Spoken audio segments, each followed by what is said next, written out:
Começando mais um TOCast, o podcast da Toca Pet Escola, onde convidamos especialistas em algum tema da área pet para compartilhar seu conhecimento e experiências. Hoje, antes de apresentar o convidado, preciso falar dos nossos patrocinadores, que é a Toca Pet Escola, que tem os cursos profissionalizantes na área pet, e também Toca Distribuidora, que tem uma linha completa para o seu pet shop. Agora, tenho a honra de apresentar o nosso convidado de hoje, que é o Mário. Ele é um fera. Olá, bom dia. Muito bom a gente estar junto aqui na Toca, com os alunos, com nossos amigos, com todos que nos seguem. Excelente.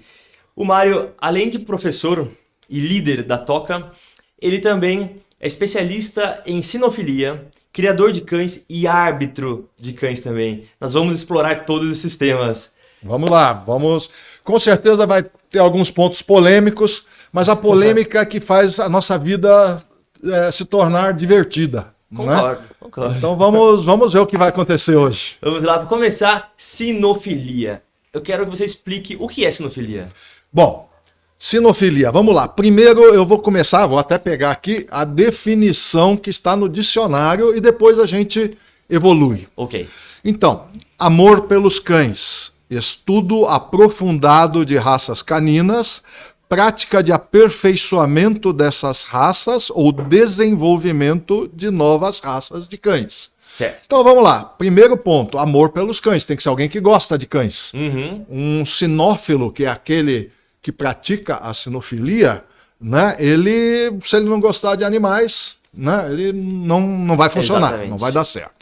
Estudo aprofundado de raças caninas. Se você estuda alguma coisa aprofundadamente, você vai se dedicar àquilo lá, você vai ao fundo, de novo, estou sendo repetitivo, mas você vai ser especialista naquilo lá. Prática de aperfeiçoamento ou desenvolvimento de raças. Você quer melhorar, você quer avançar naquilo lá. Então, o sinófilo é aquele que gosta de animais, de cães, no caso, de cães de raça, e não se contenta em ter qualquer coisa. Ele quer estar melhorando. Que legal. Excelente. Acho que é isso aí. E você se considera um sinófilo? Há 40 anos. Apenas isso. Há 40 anos, porque foi o começo, algumas coisas que a gente nem sempre começa do jeito mais certo. Como surgiu na sua vida a sinofilia? Eu acho que comecei fazendo algumas coisas erradas, né? Como muita gente faz. Como surgiu a sinofilia na sua vida? Às vezes as coisas começam da forma errada, né? E que depois acaba dando certo. Na verdade, quando criança, uma vez eu tive a visita numa chácara de meu pai, de um pastor belga, Groendael, que é aquele pastor negro. Hoje o pastor belga está bem na moda, né? Mas como o guarda branco, e tal. Tem o preto também? Não, existem, na verdade, mais cores, tá? O branco realmente não existe, tá? Ele pode ser, vamos dizer, genericamente dourado, né? Aí tem o com mais pelo, com menos pelo. Entendi. E existe o Groendael, que é o completamente negro. Certo. Tá? Então, era um negro e eu era criança, então você imagina um cão daquele porte, ele marca, de alguma maneira, você na vida, né? E aí, uma vez, eu já um pouco mais velho, eu estava procurando um cão de guarda. E anunciaram pastor belga, no jornal naquela época, né? Anunciaram o pastor belga Groendael. Pô, eu fui correndo comprar. Acho que nem tinha internet naquela época. Não tinha internet, não tinha nada disso. Foi pelo jornal mesmo. Fui lá, peguei o cachorrinho, filhote, pretinho, bonitinho. E esse cachorro não era um cão de raça. Eu fui enganado. Isso acontece direto. Eu descobri porque o cachorro não cresceu, o cachorro tinha uma mancha branca no peito, as orelhas não estavam levantadas como deveria ser. E o treinador que eu contratei na época, né, eu era leigo, né, no assunto também, né? E o treinador falava, pô, esse cachorro não vai servir para guarda nunca, porque é muito pequeno e tal e coisa. E aí eu fui entendendo isso. E outra pessoa que me ajudou muito, e eu tenho que falar o nome dele nisso, que foi fundamental, foi o veterinário que me atendia na época, que era o Dr. Cláudio Ruggeri. Né? Faz tempo que eu não encontro ele, até gostaria, tomara que isso chegue aos ouvidos dele. Né? E a gente pegou um livro, daqueles livros calhamação que tem todas as raças, abrimos lá e começamos a estudar o que era o pastor belga. E eu vi que existia um padrão falando sobre o que é o pastor belga. E aí foi assim que a coisa começou. Que legal. Aí depois me apaixonei por outra raça que eu comecei a estudar, que eram os Dobermans. E comecei a criar Dobermans também começando assim, aos poucos, né? Aos trancos e barrancos, acertando, errando. E com a finalidade de cão de guarda? O Doberman... Era como cão de guarda, mas eu comecei a criar realmente. Eu comecei a estudar e queria que ele avançar na criação, ter cães melhores e tal. Tudo dentro dos recursos que eu tinha na época, sabe? Não era fácil, não. E quando se fala de criação, vai muito ligado ao aprimoramento genético, certo? Sim. A criação, ela se vale de cruzamentos seletivos. Entendi. Ok? Dê um exemplo. Não existe... não existe um melhoramento genético de laboratório. Vamos pensar em qualquer raça. Você está preocupado com a cabeça daquele cachorro que não está do jeito que você gostaria com relação ao padrão que pede. Aí você começa a procurar cães que têm uma cabeça melhor, vamos dizer assim, sempre pensando no padrão, e você vai melhorando. Mas o que pode acontecer? Só de brincadeira, você está melhorando a cabeça, de repente piora a cauda. Então aí você vai voltar e vai começar a trabalhar a cauda. Mas você não pode esquecer das outras características.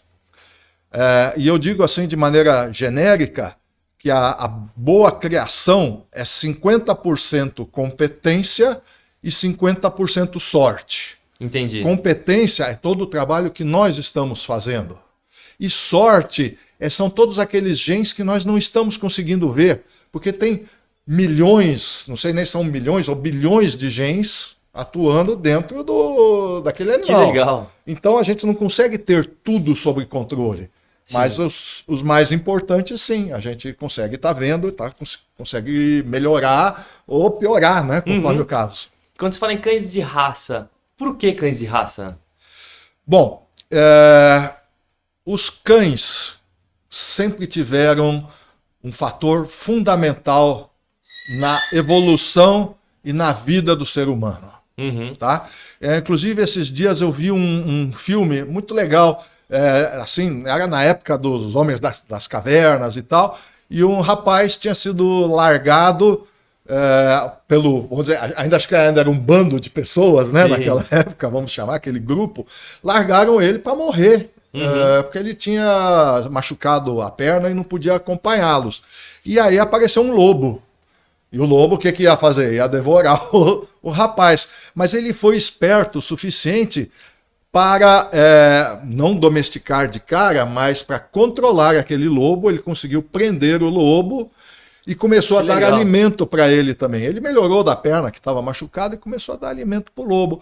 E ele, digamos assim, domesticou aquele animal. Então, com muita certeza, as coisas começaram mais ou menos desse jeito. Sim, né? Lá nos primórdios. Né? Isso, e o cão depois veio de cruzamentos entre esses lobos mais mansos ou mais bravos, dependendo daquilo que a pessoa queria. Sim. Né?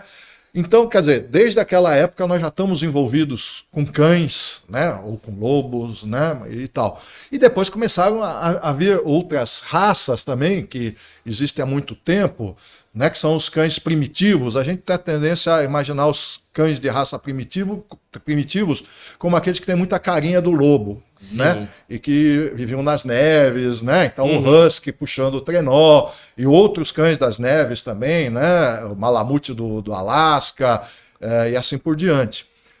Mas também existem cães muito antigos, né, que a gente vê que já existiam, por exemplo, na época dos egípcios, aparecem nas pirâmides, né? Existem mesmo. Então até hoje nós verdade. temos, por exemplo, o Faraó Hound, lindíssimo, né? Fabuloso. Que legal. Existem cães também primitivos da época dos Incas, né? Aqueles cães pelados, seja o pelado peruano, pelado mexicano, que tem um nome complicadíssimo para falar. Eu vou enrolar a língua aqui para falar, mas são essas raças. Eles já vêm de épocas muito remotas. Então, quer dizer, e com aplicações muito interessantes também. Né? Vocês sabiam que existe cão que era um remédio para as mulheres? E te digo, usado até hoje? Nem imagino. E não precisava cozinhar ele não para fazer chá. Né? Um desses pelados, né, o pelado peruano, Vamos seguir pela rotina certa. Os cães têm uma temperatura corpórea mais elevada que do ser humano, né? A temperatura normal deles é 38 graus. Como ele é pelado, ele não tem pelagem, então o couro dele é que está diretamente em contato com a mão da gente, vamos dizer assim. Sim. Né? Então, a gente percebe muito mais a temperatura dele, os 38 graus. Então, as mulheres que estavam esperando o nenê ou tinham por algum problema, né, alguma dor abdominal e tal, colocavam esses cachorros como se fosse uma bolsa de água quente sobre a barriga. Entendi. Né? Acho isso super, super gostoso, super legal. É um pouco de história. História da sinofilia também, né? Exatamente, que isso, eles não sabiam que eles eram sinófilos, né? Mas eles estavam desenvolvendo aquela raça e que existe até hoje. E as raças elas foram desenvolvidas para alguma utilidade, certo? Em geral, a não ser esses cães que já eram primitivos, né? Entendi. Que também foram melhorados depois, né? Mas em geral, sim. Foram cruzamentos seletivos, como eu já falei, visando alguma finalidade. E a criação de cães de raça é mais por gosto ou é aquele desafio do aprimoramento genético, de sempre buscar a evolução da raça? Bom, eu diria o seguinte, nem todos os criadores precisam estar criando animais para ser um best in show, o melhor de uma exposição. Tá? Existem vários níveis de qualidade a ser consideradas nos animais dentro de uma raça. Estamos falando de raças agora. Okay. E, gente, eu não tenho nada contra um SRD, que pode ser um amigão aí, mas nós vamos falar quais seriam as vantagens. São os vira-latas, mas nós vamos falar quais são as vantagens também de ter um cão de raça. Né? Então, o proprietário, a pessoa que vai ter um cão, ele precisa pensar o que ele espera daquele cão também. Vai ser somente um cão de companhia? Eu quero ter um cão de companhia de alto nível. Então eu vou pagar um pouco mais caro. Não é nem questão de pagar mais caro. Eu vou procurar o criador que vai estar me oferecendo um animal nesse nível. Sim. Tá? Não é como, eu falo sempre, não é como comprar liquidificador, que você vai na loja e é tudo igualzinho. Só vai variar, um é vermelho e outro é azul. Não.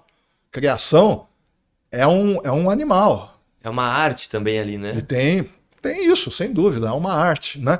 Mas o criador tem que ser aquele cara que gosta, independente de qualquer um, é aquele cara que põe a mão na massa. Ó, eu tô com meu dedo azul aqui, gente, não sei se dá para ver. Eu tava ontem tratando de um cão que estava com um probleminha, eu precisei passar aquele produto, não vou falar a marca, né? Que é escapou agora o nome, é um tipo de desinfetante, né? Sim. Então a gente não para nunca, a gente gosta de cuidar bem dos bichos. E tem os bons criadores e os maus criadores, né? Então, aí vem o seguinte, eu acho que existe a grande questão. Bom, eu vou ser um pouco controverso agora. Eu gosto de cães de raça. Quando eu vejo um bom cão de raça, eu fico feliz de ver esse bom cão de raça. Sim. Mas quando eu vejo que uma pessoa tem ou vendeu um cão de raça que está completamente fora do padrão e disse que aquilo lá é aquele determinado exemplar da raça, olha, isso me dá até arrepio. Sim, imagina. O cão tem todo o direito de ser bem tratado e tudo, mas aquele criador está cometendo uma falha muito séria. Sim. Agora, tem o outro lado também. Quem comprou também cometeu uma falha séria. Por que não pesquisou? Exatamente, ele não foi a fundo. Entendi. Entende? Na hora que você pega um exemplo muito simples, um cão de raça que os olhos têm que ser marrons escuro. Tem que ser marrom escuro. Acabou, pronto. Qualquer outra cor não serve para aquela raça. Isso é uma coisa tão fácil do proprietário ter estudado. É verdade. Né? Sim. Mas não olham, muitos hoje não olham, não se dão ao trabalho de estar procurando informação boa sobre aquilo lá. Às vezes pagam até mais caro. Sim. Desculpe se eu te interrompi. Não, imagina, a falta de informação é um problema nesse caso. É em tudo na nossa vida. A gente tem que estudar e aquilo que a gente gosta, aquilo que a gente quer, a gente tem que ir a fundo, gente. Você que está me assistindo tem que ir a fundo. O que eu já vi muitas vezes, vou dar o exemplo do Yorkshire. Yorkshire é um cão do grupo dos Terriers, que são cães de caça. Isso, do grupo 3. É do grupo Terrier, não é necessariamente o grupo de cães de caça. Certo. Mas ele tinha uma função, a maioria deles eram rateiros. A gente não pode dizer que ele era caçador de ratos, né? Mas eles trabalhavam nos depósitos, nos campos, Sim. caçando ratos. A principal função da maioria dos Terriers era essa. Imagino. E aí foi uma raça criada na Inglaterra, com os hábitos primitivos aí de caça, e a pessoa compra, que é bonitinho, e coloca dentro do apartamento. O Sim. cão vira o capeta dentro do apartamento, que ele quer caçar lá dentro, né? É um cão que tem muita estamina, apesar de ser pequeno, Esse é um né? exemplo da falta bastante de agitado. informação, né? Mas é um cão que até se adequa a um apartamento pelo porte dele, né? Porque é um Sim. cão bastante pequeno, Mas bastante essa é uma falta de leve. informação também. Mas é um cão que age, corre muito, ele pode ser latidor, né?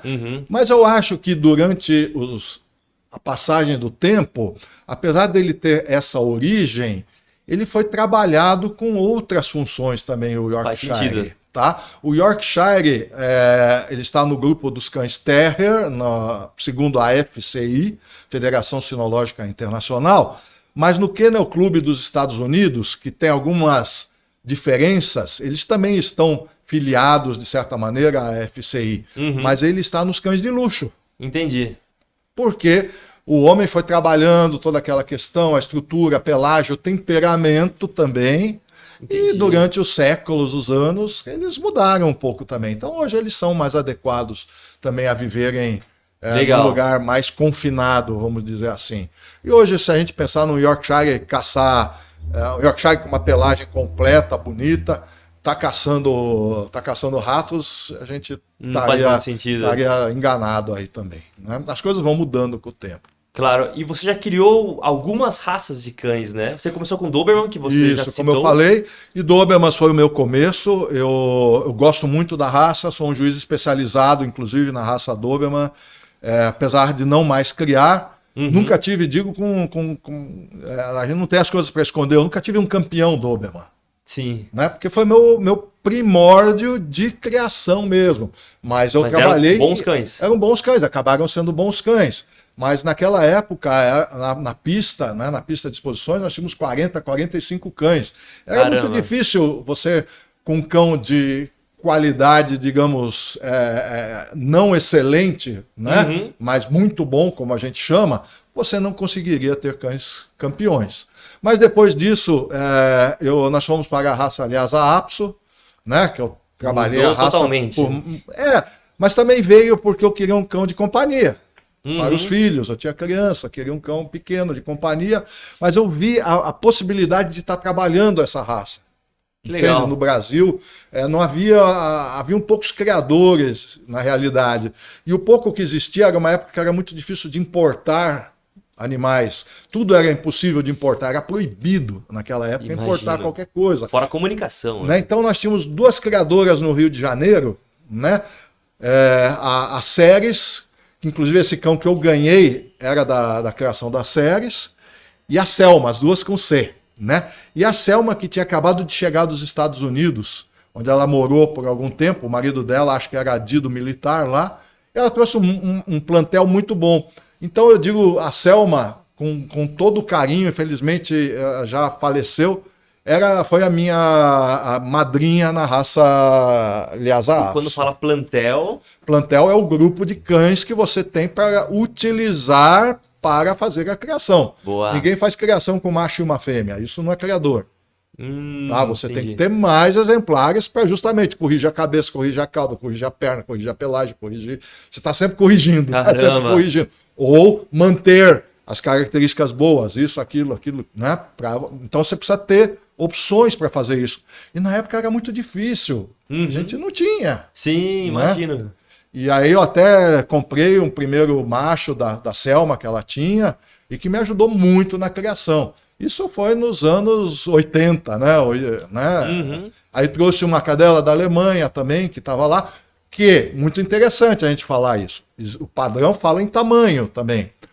Mas existem as tendências. Essa cachorra era uma cachorra americana, que estava na Alemanha, eu tinha ido trabalhar lá, como eu gostava, sempre tem essa coisa, a gente tem que gostar, né? Então, eu estive em contato lá com o Clube dos Cães Tibetanos, e consegui comprar essa cachorra americana. E por que ela me vendeu? Era uma cachorra linda.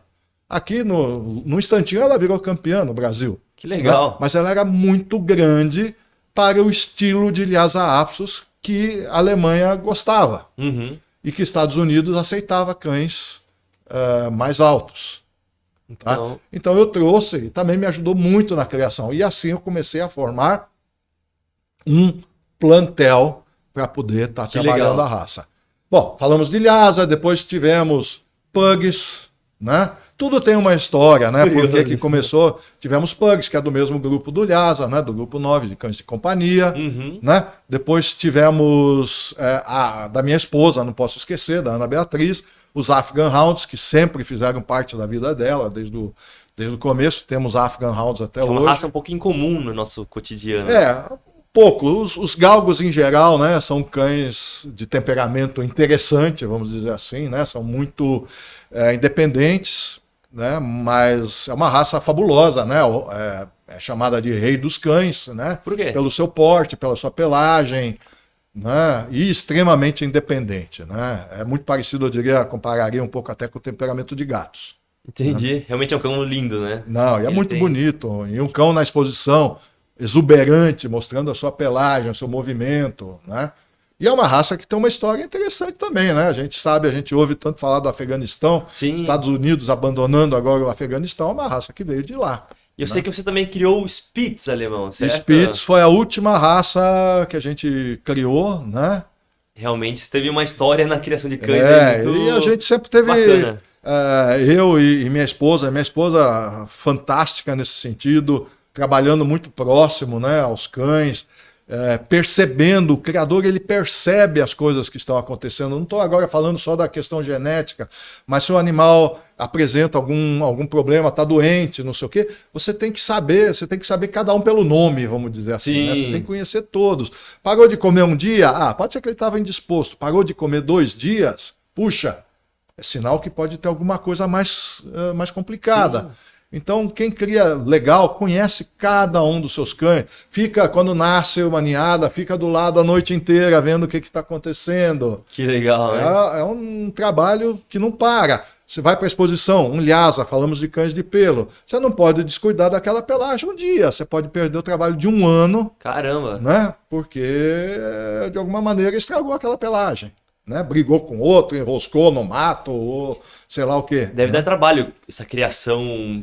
Você pensando em exposição, você está vivendo realmente esse dia a dia dessa forma aí, né? E é uma busca sem fim por esse aprimoramento genético, né? Eterna. Estudando cada tipo de cão, as características. E não é porque você teve uma ninhada que todos eles vão ser iguais, né? Eles são irmãos, mas eles têm aquelas diferencinhas genéticas lá dentro, né? Se você fizer o DNA é muito parecido de um com o outro, mas pode ser que um se desenvolva de certa forma melhor do que o outro.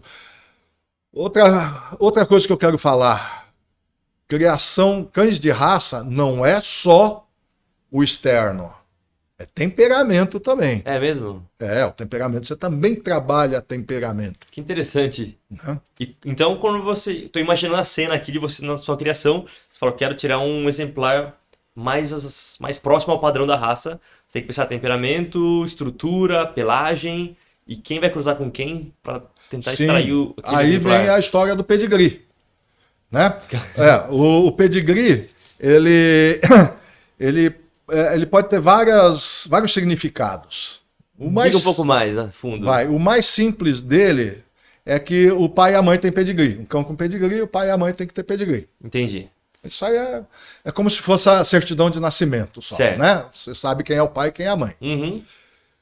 Mas para um criador, bom, antes disso, o pedigree é uma árvore genealógica. Ele vai mostrar quem é o pai e a mãe, vai mostrar quem são os avós, vai mostrar quem são os bisavós, tal. Isso é o documento, aquele documento que você recebe, fala o nome, quem é, que dia nasceu, bababá. Que legal. Tá? Mas para o criador é uma ferramenta. Você não conhece só quem é o pai e a mãe ou os avós, você sabe as características de cada um daqueles animais. Entendi. Então, quando você vai escolher cruzar A com B, e A com B pode ser aqui e aqui. ou pode ser A aqui, com B lá atrás. Né? Uhum. Você vai fazer um cruzamento dentro de uma linha de sangue. Certo. Tá? Então, é bem complexo, né? Então você tem que saber onde você quer chegar. Não é só, vou cruzar, esses dois são bonitos. Uhum. Tá? E não necessariamente aquele cão que eu falei de Best in Show, é o melhor da exposição, pode ter aquela carga genética que você está esperando. Talvez aquele cão que é Best in Show não seja a melhor opção para sua cadela, vamos dizer. Entendi. Tá? Uhum. Então, quer dizer, isso tudo você tem que conhecer Caramba. a raça. E, em primeiro lugar, conhecer o padrão. E o padrão é o pedigree? Não. São coisas distintas, né? O pedigree é a árvore genealógica. Certo, é o registro do cão. O padrão, deixa eu ver se eu tenho a definição aqui de padrão. Depois eu vou dizer quem é que fez essa definição. Boa. Padrão da raça. Vamos voltar para trás. Não existe cão perfeito. Cão perfeito dentro da raça. Certo. Então não existe a fotografia do cão perfeito. Uhum. Não dá, não existe. Possível. Certo. Sempre tem um que vai poder ser mais próximo ao padrão. Essa é a busca infinita eterna, por essa fotografia do modelo perfeito. A do gente cão conseguir perfeito. ter o cão perfeito. Entendi. Tá? Vamos lá. Padrão da raça canina é a fotografia escrita do exemplar perfeito da raça. Deve ser estudado e perseguido de maneira profissional e intransigente por todos os criadores sérios. Uhum. Bom, tá meio complicado isso, né? Um pouco. Vamos falar. Então, a gente já falou da fotografia escrita. Certo. Não existe a fotografia real do cão perfeito. Tá? Tem que ser estudado. De novo, aquele criador que vai a fundo, que está estudando. Uhum. Perseguido de maneira profissional. É aquele criador que vai atrás do que ele quer, mas ele é profissional, ele é sério, ele está fazendo direitinho. Intransigente é aquele cara que não aceita a coisa errada. Entendi. Eu não aceito diferente daquilo que está no padrão. Certo. Tem que ser aquilo, acabou, não tem conversa. E dê um exemplo do padrão. Quando fala assim padrão da raça, quais são as características que tem nesse padrão da raça? Bom, eu sugiro até que vocês visitem aí, né, talvez a melhor fonte para isso, né, que é o site da CBKC. Né? A CBKC é a Confederação Brasileira de Sinofilia. Lá vocês vão ter todos os padrões que já estão traduzidos para o português. Se vocês quiserem pegar uma raça que não foi traduzida ainda, pode acontecer, vocês vão à FCI, Federação Sinológica Internacional, que a CBKC está debaixo do guarda-chuva dela. Certo. Então são duas instituições importantes, confiáveis. E a CBKC, então, é uma instituição que regulamenta a sinofilia. A sinofilia. Os registros ficam nela. Os registros também, tem o cartório, é um cartório, a gente chama de cartório, né? Os clubes de cidades diferentes estão debaixo da CBKC. Que legal. Né? Então, tudo isso está hoje amarrado até de forma informatizada para que todas as informações sejam verdadeiras e casem uma com a outra. Então, se for comprar um cão que tem pedigree, o registro desse cão está feito na CBKC. A CBKC é a instituição que eu recomendo a ser seguida. Entendi. Veja, onde vocês registrariam o seu filho quando ele nasceu? Onde você registraria? No cartório. No cartório. Sim. Por quê? Porque o cartório tem fé pública. Tem alguma coisa lá, alguém assinou dizendo, ó, esse pessoal aí pode estar registrando uma criança. Mas você poderia ir na casa do seu vizinho e falar, ó, faz aqui uma certidão de nascimento para mim. E, ó, eu sou o pai, ela é a mãe, e não sei o que e tal. Ele rabisca lá, assina embaixo. Tem alguma validade aquilo lá, realmente? Não. Zero. Então é isso que eu digo. Busquem instituições que têm essa fé, não chamaria no caso de fé pública, mas que tem o embasamento por trás para poder fazer isso e você acreditar naquilo que você está recebendo. Sim, que legal. Às vezes é um mundo que é tão distante da massa. É interessante, né? Mas eu recomendo isso a vocês, tá? E como a gente já falou, não é porque tem pedigree que necessariamente aquele cão vai ser um excepcional exemplar da raça. mas você vai ter pelo menos a garantia de que aquele cão vai ser um cão da raça. Muito interessante. Né? E eu quero aprofundar um pouco sobre o padrão da raça. Quando eu falo assim, o padrão então é a fotografia do cão. E aí nisso tem algumas características que são avaliadas, né? Basicamente todas as características estão lá. Como? Né? Começa geralmente com uma explicação do histórico da raça, para que você entenda um pouco de onde veio aquele animal, aquela criação, e depois vem por todas as características, né? Tamanho, pelagem, cores aceitáveis, olhos, formato de olhos, cor de olhos, posição de orelha, formato de orelha, inserção de orelha, cauda, tamanho eu já falei. E as faltas também normalmente aparecem no final, todas as faltas que são faltas importantes, faltas graves e as faltas desqualificantes. A falta desqualificante, qualquer uma falta desqualificante invalida o pedigree daquele exemplar. Caramba, você falando disso, eu lembrei de um tema. Quando eu era na infância, tinha um Rottweiler no nosso sítio lá, que era cão de guarda. E aí tinha as cores normais de Rottweiler e tinha uma manchinha branca no peito. Quais são as cores normais do Rottweiler? Vamos fazer aqui um quiz. Aquele preto e caramelo. Sim, o preto e tan, né? Sim. Oficialmente o nome disso aí é Black and Tan, né? Tan é canela, vamos chamar assim. Ah, é? Essa aí, preto e canela, uma cadela linda, chamava Trusca, só que ela tinha uns pelos brancos no peito e eu ficava encanado aqui. Será que ela é pura ou não? Porque, sem informação, nós compramos numa casa de ração esse cão. E aí, fui buscar no padrão, após sua orientação, após assistir sua aula, e isso é uma falha, é uma falta, mas não é falta desclassificatória. E aí eu fico, mas o que isso quer dizer? Vá procurar no padrão, e você vai ver que ele não pode ter a mancha branca no peito. Então, se esse cão for para uma competição, ele já está ele fora. Vai ser desclassificado. E aí, porque se ele ficar no plantel... Ele vai transmitir essa característica Entendi. Que é extremamente ruim para a raça. Entendi. Mas eu espero que você gostasse dessa cadela, Adorava, né? era minha companheira. Isso que é importante também, né? Me puxava de Não skate tem pelo problema. condomínio todo. Eu também tive cães assim, né? Na minha Sim, juventude. Claro. Eu tinha um famoso policial, eu adorava ele. Não existe a raça policial. É verdade. É um cão que teve talvez um pastor alemão lá no meio, tem aquele jeitão, tem as orelhas em pé e tal, mas ele não segue as características de um pastor alemão, não tem todas as características de um pastor alemão. Entendi. Pô, isso é super interessante. E que servia, talvez como policial, por isso que se tornou o nome policial, servia muito bem às Forças Armadas, à polícia, até para fazer o trabalho de guarda e ataque, né, e contenção de problemas aí, né, da ordem pública. Voltando um pouco atrás, você falou que criou Spitz já. Eu já vi uma informação importante que foi na sua aula também, sobre que nem todo Spitz é Lulu da Pomerânia. E acaba que gera uma confusão tremenda nesse tema. Porque é uma raça que tá em evidência, hoje tá na moda, e o pessoal fala, tem um Lulu. Mas nem todo Spitz é um Lulu, né? Você pode... Bom, então agora vamos com calma aí. Vai. Em primeiro lugar, Spitz é um tipo de cão. Tá? Spitz somente não é uma raça. Existe o Spitz alemão, que é o que você está falando aí, nós vamos um pouco mais à frente. Existe o Spitz italiano, existe o Spitz finlandês e assim por diante. Entendi. Tá? Mas vamos falar então de Spitz alemão. Certo. A raça Spitz alemão está dividida em 5 sub-raças. Tá? Como assim? Nós temos o maior deles, que é o Kieshond. Tá? Aí nós temos outros 3 que, na verdade, têm características parecidas, mas só o tamanho é que varia.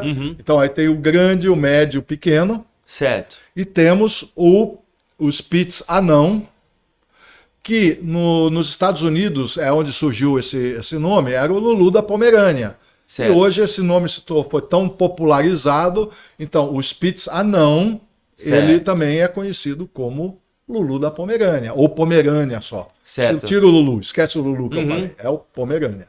Então, para chamar um Spitz de Pomerânia, tem que ser o Spitz alemão anão. Anão, é o menorzinho deles. Certo. E tem um padrão também, tem um limite de tamanho, né? O limite existe o limite inferior, que a gente também não quer cães muito pequenos, senão eles vão ter dificuldades de reprodução, tá? E tem o limite superior. Então, passou desse limite daqui, ele vai cair no pequeno. Certo. Passou do pequeno, vai para o médio. E aí ele vai para o grande. Okay. E aí vai para o Kiss Round. Entendi. Então ele vai ser continua sendo um Spitz alemão. E eu não vou falar os números aqui, tá? Porque eu quero que vocês vão no site da CBKC, sim, né? Para buscar o padrão da raça Spitz alemão. E aí vocês vão saber tudo isso aí no detalhe. E tem padrão da tosa também? Veja, a tosa depende muito da raça, tá?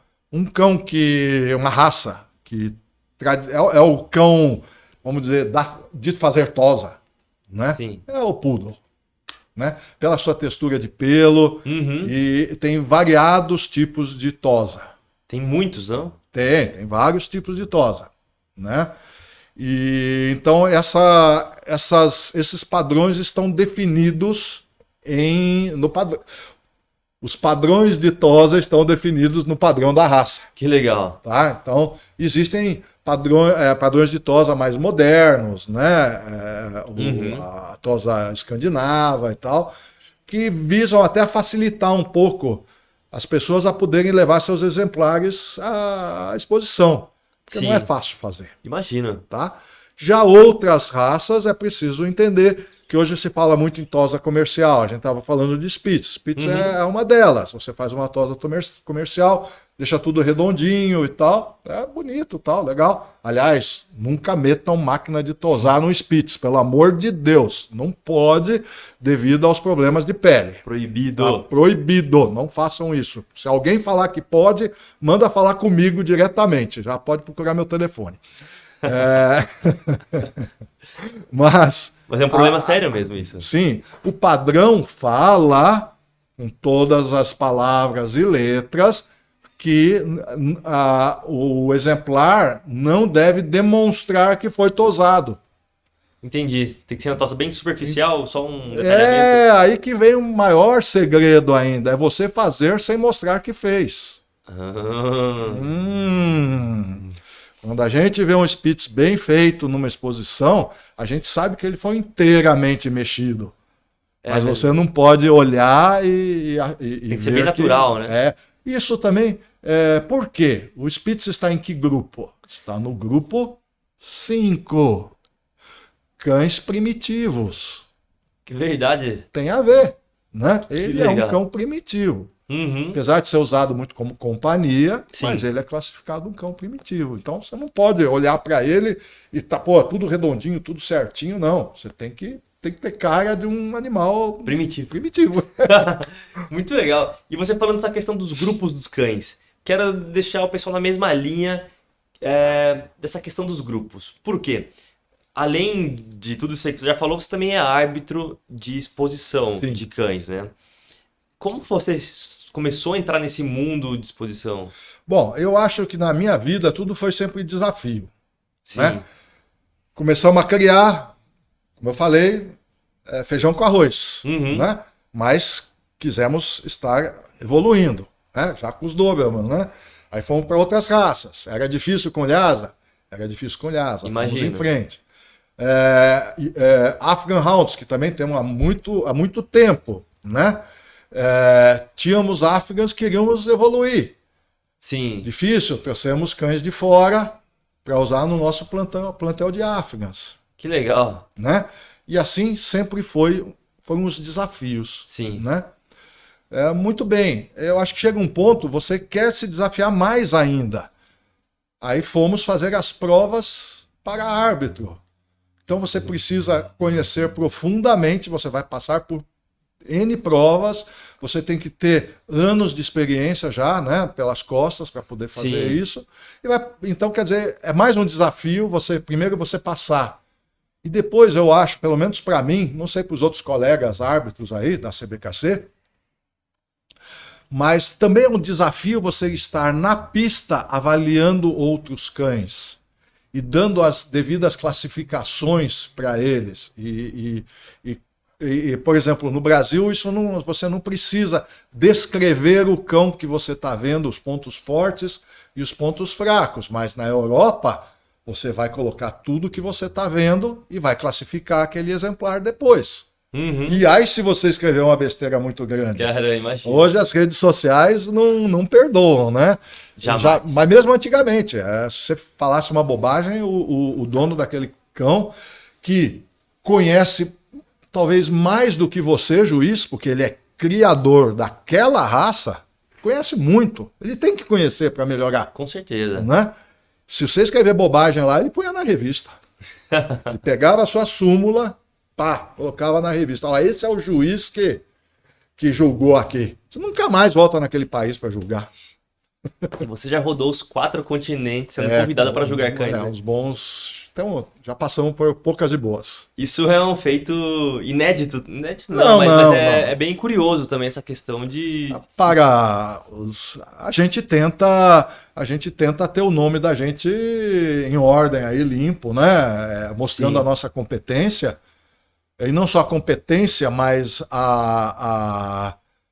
em ser honesto consigo mesmo. Sim. Estar lá fazendo um trabalho bacana, dando para aquele exemplar que merece ganhar, orientando até, essa é uma das funções da exposição, orientando aquela pessoa que está colocando o cão, explicando por que você gostou ou não gostou, onde ele poderia estar melhorando, né? É bem interessante isso, é muito gostoso, é um exercício mental e cultural muito bom a gente tá julgando. Só para ficar um pouco mais claro, então você é um árbitro que é filiado à CBKC, sim, que é o órgão que gerencia essa Mater questão, aqui no Brasil, né? Certo? E também é filiado à FCI, que é a Organização Internacional. Que está acima da CBKC. Exatamente. É através disso que você rodou o mundo. Que a gente tem a permissão de estar julgando em outros países. Muito bacana. Que sejam filiados à FCI também. Pô, parabéns, isso aí é um feito bacana. Muito legal. E a gente sofreu não, muito pelo contrário. Foi uma jornada muito gostosa a gente conseguir chegar nesse ponto. Sim. E aí, quando você chega numa exposição, a sua função é julgar o cão de acordo com o padrão da raça. Certo? Você tem aquela fotografia mental do cão excelente daquela raça. Só que são várias raças, né? Você julga apenas uma raça ou pode julgar qualquer? Não, você pode ser um juiz especialista de uma raça, você pode ser um juiz especialista, por exemplo, de um grupo. Entendi. Ou você pode ser, como se fala em inglês, um juiz all-rounder, que é um árbitro que está liberado a julgar todas as raças. Certo. E você é um all-rounder? Boa. Excelente. Não esperava nada diferente de você. Não me deixe vermelho aqui. Só descontrair. Rubro. E vamos lá, quando você fala de grupos, o que são esses grupos e o que realmente você avalia nessa exposição? Você sendo juiz, sendo árbitro? Os cães são classificados pela sua função, né? A gente falou desde os primórdios, né? Eles tinham atividades que eles cumpriam, né? Então, vamos lá. O grupo 1 são os cães pastores. Eu estou falando genericamente, tem um nome certinho para cada grupo e tal. O grupo 2 são os cães de trabalho. Né? São os cães de guarda, não necessariamente tem que ser de guarda, mas são aqueles que de alguma forma estão junto a você fazendo um trabalho. Tá? Mas em geral eles têm essa função de guarda ou proteção. Tá? Às vezes, já misturando um pouco, um pastor alemão é um pastor, está no grupo 1. Mas ele tem potencial e características que podem também permitir que ele seja um cão de guarda. Então, por isso ele também é usado como cão de guarda. Às vezes isso é um pouco nebuloso. Sim. Né? Grupo 3, cães terriers. Né? Você comentou do York. Né? São cães muito, muito, muito interessantes. Praticamente, cuidado, não são todos, né? De temperamento muito forte. Tá? Eles têm essa característica de querer atacar qualquer coisa que se mexe e tal. Né? São agitados. Como um Bull Terrier. Isso, Terrier. Então, Bull Terrier, qual que era a função dele? Já vem no nome. O que é Bull? Boi.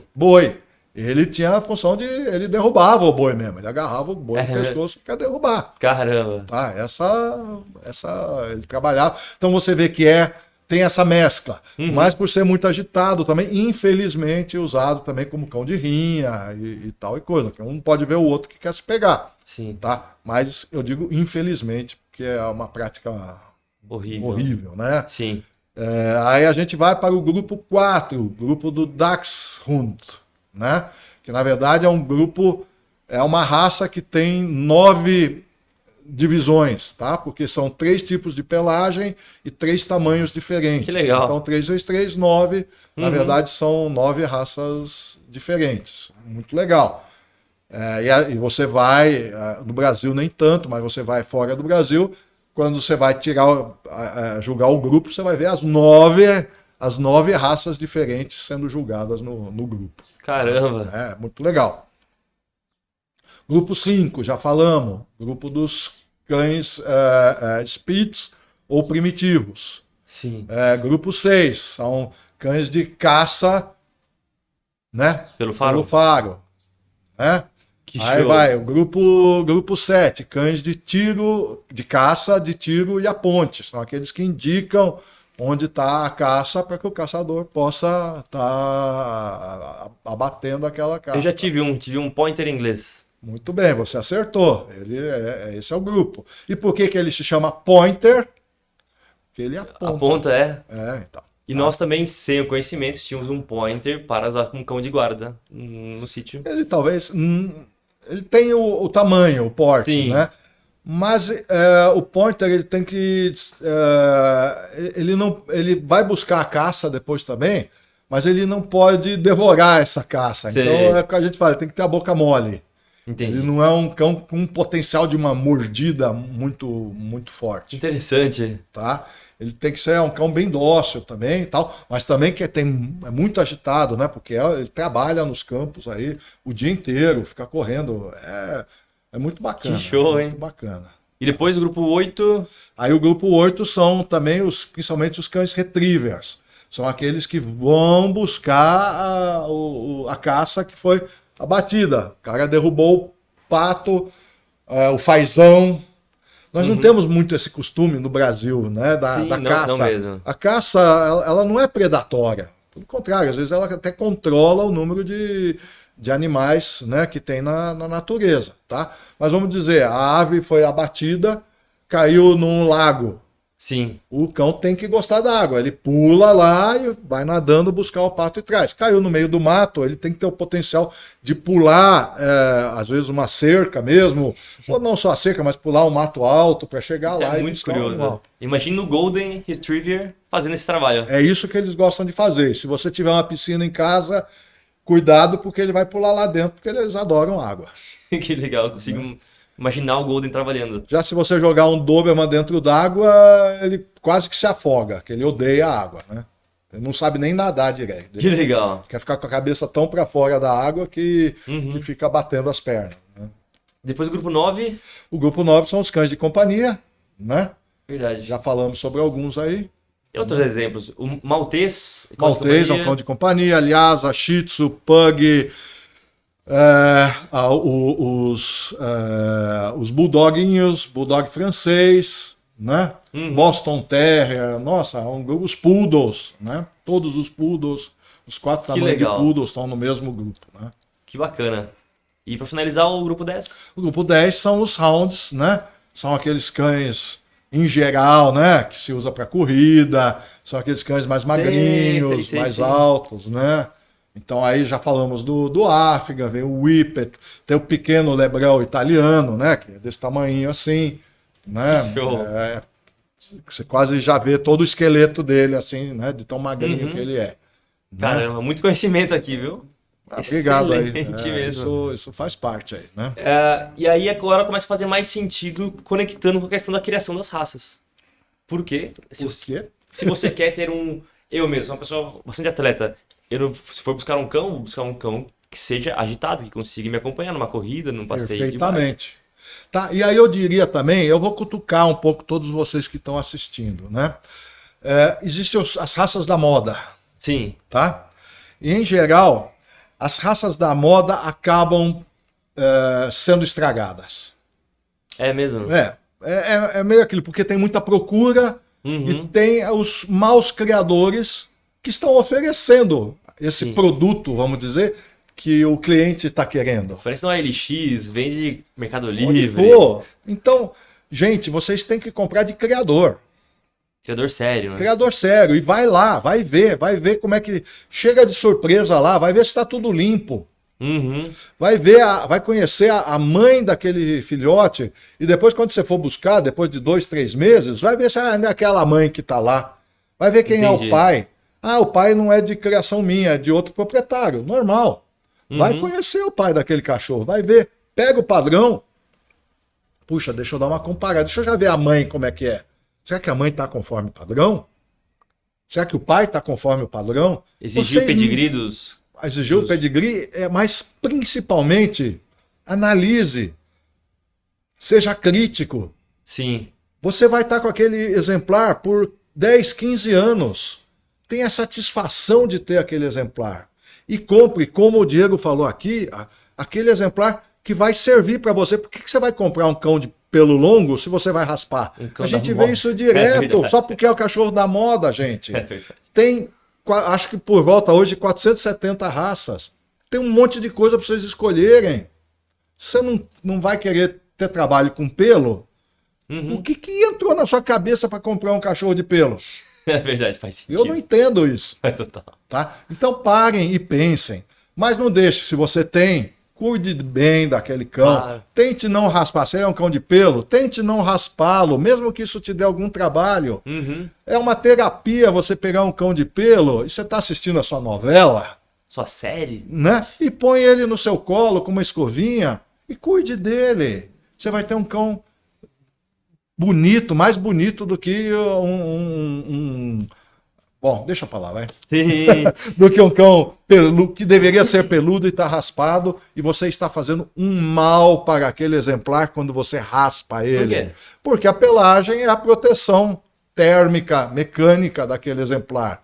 Entendi. Ele não nasceu com pelo para ser peludo por qualquer motivo. Né? É porque há trocentas gerações eles são peludos. E agora você vai lá e leva na loja e manda raspar. Tá? Leve na loja e mande cuidar daquela pelagem. Tá? Se você não tem tempo, uma vez por semana você vai levar lá. Mas não permita que eles raspem. E até mesmo fica mais próximo ao padrão da raça. Vai ficar mais padrão da raça, você vai ficar mais feliz, porque está com um cão bonito. Você vai poder mostrar para suas visitas. Sim. Né? A raça te dá prazer em ter aquele exemplar. Imagino. Isso não funciona só com cães. Veja a diferença em cavalos. Quantas raças diferentes tem de cavalo? E as aplicações diferentes. Eu não sou especialista para falar nisso. Sim. Né? Mas tem aquele que é mais para corrida, né? Sei lá, um puro-sangue inglês. Né? Aí tem aqueles que são para cavalgadas longas. Sim. Né? Sei lá, seria o marchador. Acredito que sim. E assim por diante. Né? Gatos, é mais ou menos a mesma coisa. Tem raças diferentes. Escolha aquele que melhor se adequa à sua necessidade, aquilo que você espera. Muito bacana. E agora, nós falamos dos 10 grupos. Voltando um pouco agora sobre a sua função de árbitro. Você acabou de falar que tem 10 grupos. E aí, como que funciona essa exposição? Pois tem exposição de uma raça apenas? São várias raças? É por grupo? Tem de tudo.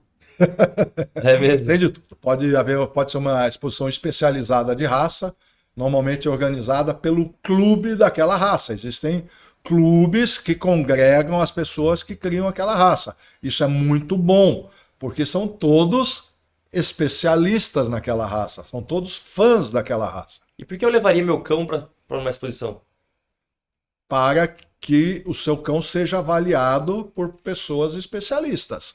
Mesmo que você seja um especialista, é muito bom ouvir a opinião de terceiros. E segundo, comparar a sua criação com outras criações também, com outros cães. Então você está balizando aquilo que você tem. E algum especialista fazendo isso por você também lá. E aí, então, tem várias... Vamos imaginar uma exposição de grupos. Então é um lugar, um espaço que vários criadores levam seus cães. Sim. Então, nós temos a especializada de raça, a especializada de grupo, tá? Mas nós podemos ter a exposição de todas as raças também, tá? Que a gente chama de exposição geral. Sim. Tá? Estarão todas as raças lá. Cada raça vai ser julgada, vai tirar o melhor daquela raça. Aí, aquela raça está dentro de um grupo, né? Que nós acabamos de falar. Sim. Né? Então, de lá, todos os vencedores de raça, de lá será escolhido o melhor do grupo. E aí teremos 10 cães alinhados para se escolher o melhor da exposição. Ou 11, como existe no Brasil ou em alguns países, que o grupo 11 são os cães que estão em desenvolvimento naquele país, mas ainda não são uma raça oficializada. Entendi. Vocês lembram que a gente falou de sinofilia? É desenvolver novas raças também. Então, tem gente aí que está trabalhando há décadas, né, para conseguir estabelecer um padrão de uma raça. E aí, então, uma classificação, né? Eu imagino, por exemplo, se for dos Dobermans, vão lá 10 Dobermans e aí escolhe o melhor e eles classificam como o melhor da raça aí ele vai dentro daquele grupo. Ele vai ter o direito a participar no grupo. Muito legal. Isso se ele tiver ganho excelente. Se na raça nenhum cão tiver ganho excelente, mas vai ser escolhido o melhor também. Sim. Tá? Não vai nenhum cão para o grupo.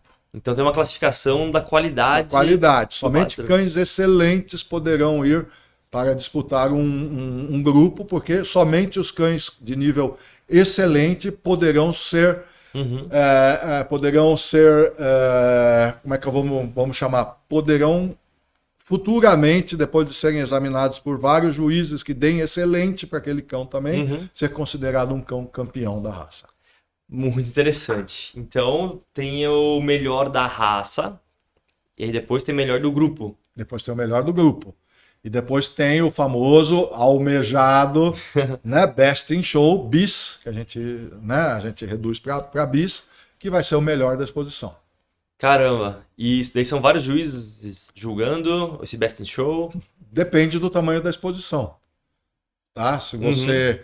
Agora estamos muito felizes, né? A sinofilia voltando a ter uma certa energia no Brasil, né? Depois dessa pandemia, né? Então tivemos agora, no fim de semana passado, a exposição do Kennel Clube de São Paulo, que foi aqui pertinho da gente, de Campinas, em Atibaia, né? Tivemos mais de 1.100 cães. Que legal. É um número legal para o Brasil. É um número muito legal para o Brasil, né? Em outros países, 1.100 cães é um número de uma exposição normal, vamos dizer assim, tá? Uma exposição mundial pode chegar, na Alemanha, chegou, agora não me lembro o número direito, mas foram 32 mil cães. Sim. Né? Caramba! Então, não é um juiz que vai conseguir avaliar 32 mil cães, ou mesmo 1.000 cães.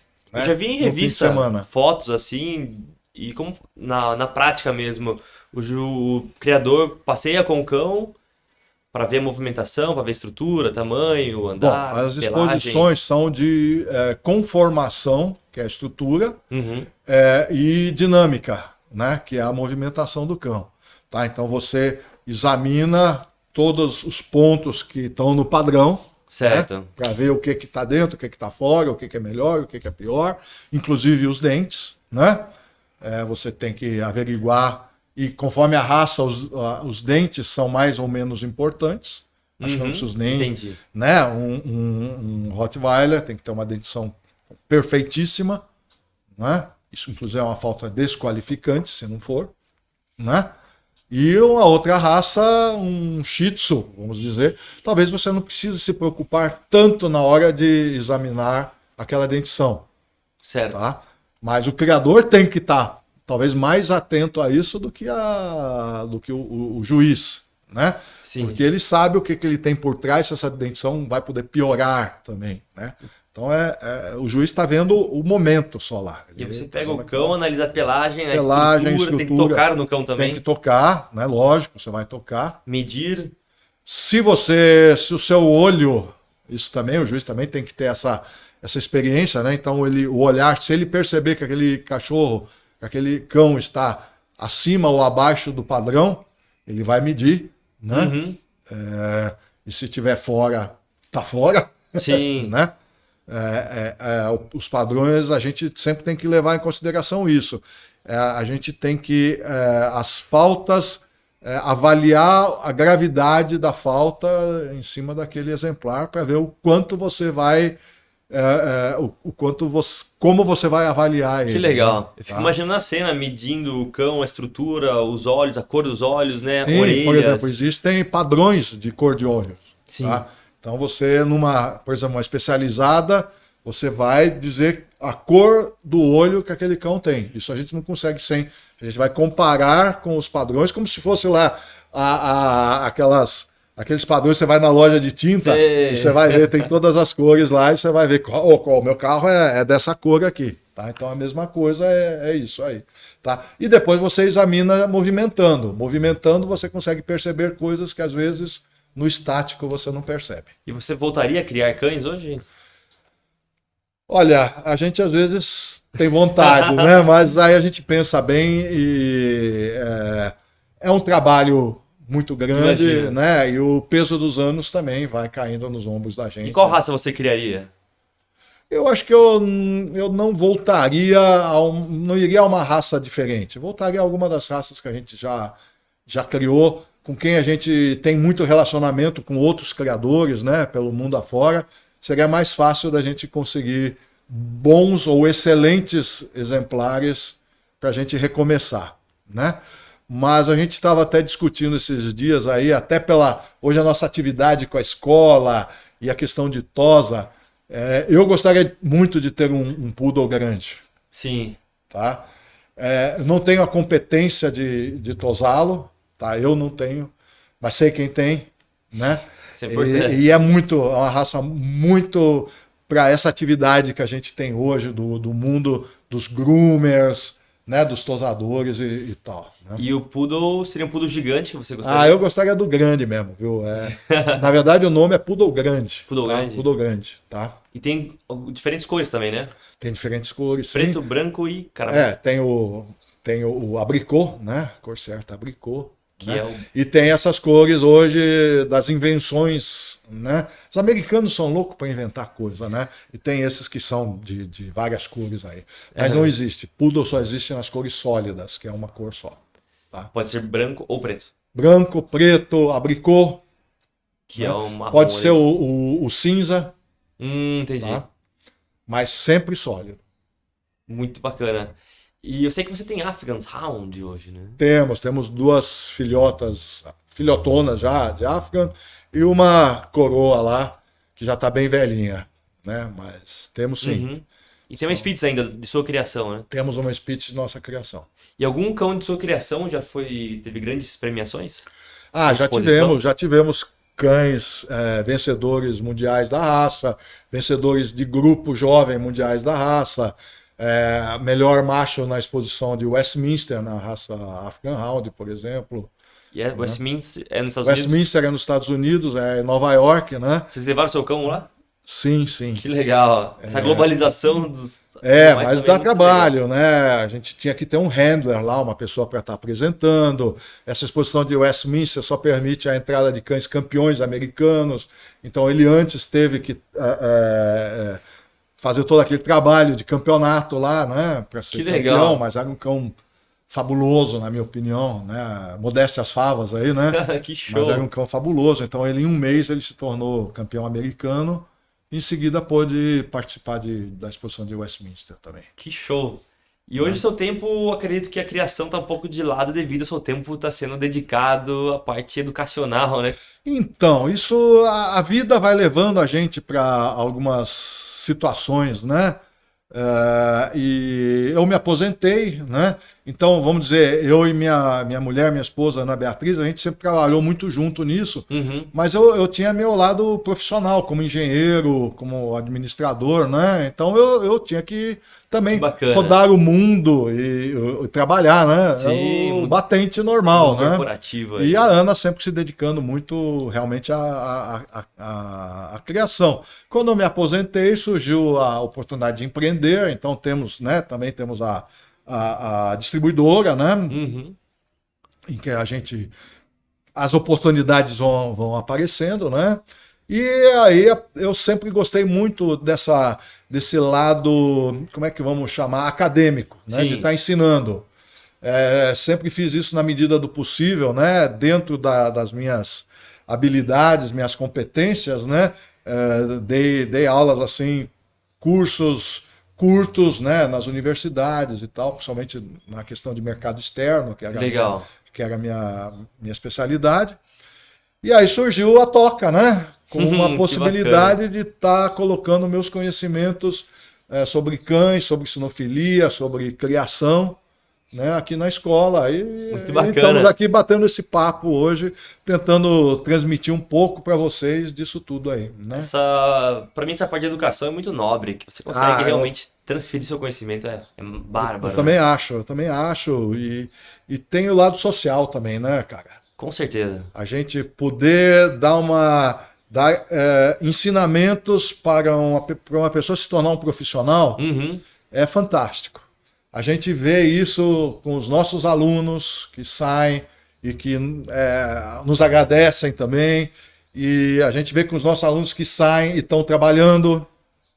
Transforma a vida da pessoa muitas vezes. É muito legal isso daí. É muito legal a gente ter a chance de ver isso. Caramba, falando em aula, hoje foi uma aula aqui de sinofilia, de criação. Que bom. Eu acho que a sua especialidade acadêmica, profissional é outra também, como a minha também é outra, né? Mas então a gente está dividindo isso, é muito gostoso. Muito bacana.